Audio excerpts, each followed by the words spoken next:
ও দাদা ভাই, দিদি ভাই, তোমাদের সবাইকে এই দেখো আমি একটা নতুন বানিয়েছি।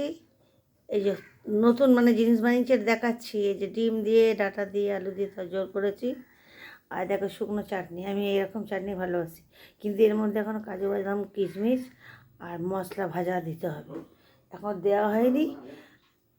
আর এখানে দেখো এই যে আমি আজকে বেশি কিছু রান্না নেই আমার, এই যে শাকটা বেজে শাকটা বানিয়ে নিলাম।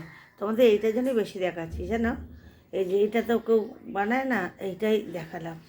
আজকে ডাটা দিয়ে এটাতে করলাম, ডাটা দিয়ে মাছ দিয়ে তো খাওয়া যায়, কিন্তু ডাটা দিয়ে বানালাম। সব দিয়ে সব কিছু খেয়ে দেখি। আর এই যে দেখো, তোমরা চলে আসো, আমি ফুচকা বানাবো। লঙ্কা করে রেখেছি, ভেজে রেখেছি, গুঁড়াবো।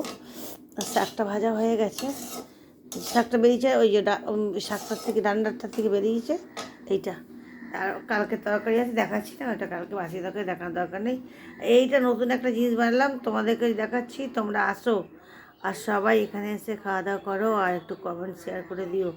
বুঝছো, ঠাকুমাকে একটু ভালো লাগলে কমেন্ট শেয়ার করে দিও, বুঝলে।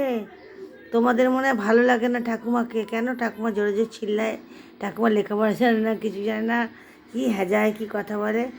এই জন্য তোমরা করো না। দেখো আমি আজকে দেখো কাঠে অনেক বাড়িতে কাঠ আছে, কাঠ দিয়ে রান্না করে দিলাম, ভাত আর ডিম আলু সিদ্ধ করে আসলাম।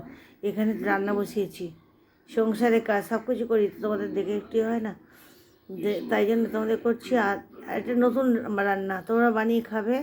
আর সবাই যদি ভালো লাগে তো কমেন্ট শেয়ার করো ঠাকুমার জন্য, নীলা ঠাকুমার জন্য তো কমেন্ট শেয়ার করে দিও, বুঝলে। এই জন্য বললাম, অনেক কথা বলার আছে, মুখ ধুয়ে আসো যাও, অনেক কথা বলার আছে বলছি।